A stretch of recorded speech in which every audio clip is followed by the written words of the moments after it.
first word is Psalms. And you're going to want to leave some space after each of these so you can add a little bit of more detail later. The word Psalms or Psalms looks a little funny because it starts with a PS, kind of like the word psychology. That first letter is a Greek word, psi. You don't need to know that. The same letter that starts the word psychology.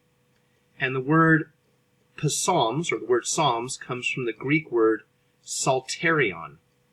You don't need to know that Greek word, but the word psalterion means harp in Greek. H-A-R-P. So a psalm is a song that's meant to be sung or prayed while playing a harp or playing a psalterion. Now, if that word harp kind of jumps to mind really quick, you might think about David coming to work for King Saul. And David is hired because he's a good harp player. And in the story of David's anointing, David is out tending the sheep when Samuel calls for him, and his father Jesse brings him forward, and he's anointed king. And this picture I pulled off the internet from some Bible movie. This is King David, who is looking very non-Northern European. And in his hand is a device, looks like it's made out of antlers and wood. And in the time of the ancient Israelites, you would make an instrument, a lyre or a harp, by stringing animal gut and letting it dry, and then you could tune it. And you could pick out tunes and play individual notes. We don't really know much about how they were played, but there are several psalms that talk about playing the tambourine and playing the timbrel and playing the drum and playing the harp or the lyre or the flute. So I'm just going to leave this picture here for you. Here's David, obviously a shepherd since he's wearing a sheepskin coat, with his harp in hand. And let me talk briefly about being a shepherd. And one can be a boy shepherd or a girl shepherd. Being a shepherd is not the most exciting job. You're sitting there watching sheep. A lot of idle time. You don't necessarily have something entertaining to do. You might start making up fibs just to get people excited because you're so bored. This is in the days before people had handheld electronics where they could text their friends or play games. And so if you were sitting out in the field watching sheep for long hours each day, you might do something that lets you keep your eyes on the sheep while still entertaining yourself and maybe building some sort of skill. So let's say you were you got a summer job as a shepherd, and you also were somebody who wanted to learn how to play a musical instrument or improve your musical talents. You might pick up a guitar. And again, boys can play the guitar and girls can play the guitar.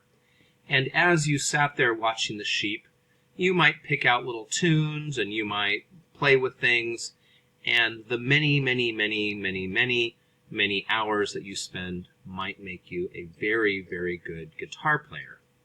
So that if you are a shepherd who has been practicing a lot, or even a German shepherd who's been practicing a lot, you might become a very, very good guitar player. So that's my friend King David. If you go to the book of Psalms, 150 chapters long, and you go to one of the most famous of all the psalms or prayers in the Bible, Psalm 23, verse 1 is actually attributing the psalm to David, to King David. And the psalm, or the prayer, is actually a psalm that is inspired by life as a shepherd. The Lord is my shepherd, there is nothing I shall want. In green pastures he makes me lie down. To the still waters he leads me. He refreshes my soul. He guides me along the right path for the sake of his name. Though I walk through the valley of the shadow of death, I fear no evil, for you are with me. With your rod and your staff you comfort me. Beautiful image of God as a shepherd, God who is taking care of us, who's bringing us to good pastures, a God who is going to protect us using that nice big shepherd's crook.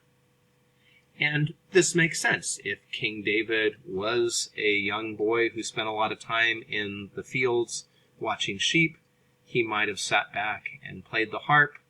He might have spent his time composing prayers or songs so that he could sing them for his family. And as the story goes in the book of Samuel, he's actually hired to be the harp player for King Saul to chase away the blues when the evil spirits are tormenting Saul. The book of Psalms has many psalms that are attributed to King David. And some of the psalms are even psalms that were probably written a long time after David. There are psalms that talk about the Babylonian exile, which would have been hundreds of years later. And it's possible that David could have written many of the psalms or some of the psalms. It's also possible that David might have been the inspiration for many of the psalms. So bear with me for a moment on this. Let's go back to my guitar playing analogy. And let's say I want to be a great guitarist like Jimi Hendrix. And I spend my time out in the field watching sheep, trying to play my guitar left-handed and upside down. And I adopt a style that is very, very similar to Jimi Hendrix.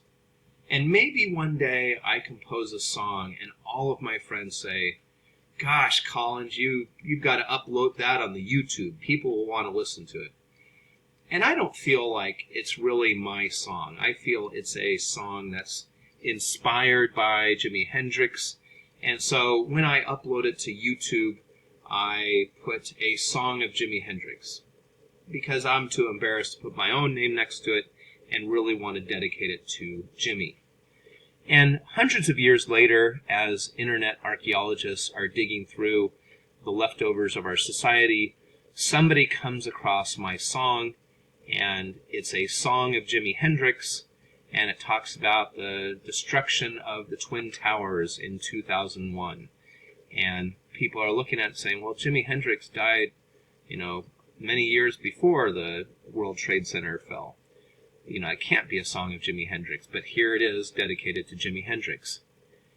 It is possible, and we have no way of knowing one way or the other, it is possible that every psalm in the book of Psalms is written by King David. It is possible that none of the psalms in the book of Psalms that are attributed to David were not written by him at all. And it's possible that there's a combination of those things. But I'll say this, the book of Psalms contains a lot of songs or prayers that would have been prayed with a musical instrument, a stringed instrument. There are many of them that are attributed to King David. Entirely possible that King David actually wrote them. And it's possible as well that they weren't literally written by him, but inspired by him in the same way that maybe my guitar hit was inspired by Jimi Hendrix. So hopefully you have a pretty good definition for Psalms. You know a little bit about the book of Psalms. You're going to have a homework assignment, a little artistic project coming up soon that has to do with the book of Psalms. So I'm going to give you some more words to write down and give you some brief explanations. Again, leave some space to write definitions. You're going to take a picture of this page of notes when you are done and submit it to Canvas, and hopefully you will be able to do peer reviews on these. So Proverbs is another book of the Bible. Song of Songs is another book of the Bible. And Lamentations is another book of the Bible.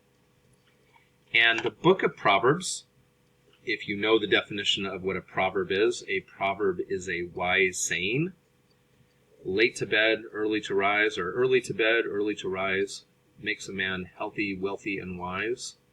Or the early bird gets the worm. Those are proverbs, wise sayings. Don't count your chickens before they're hatched.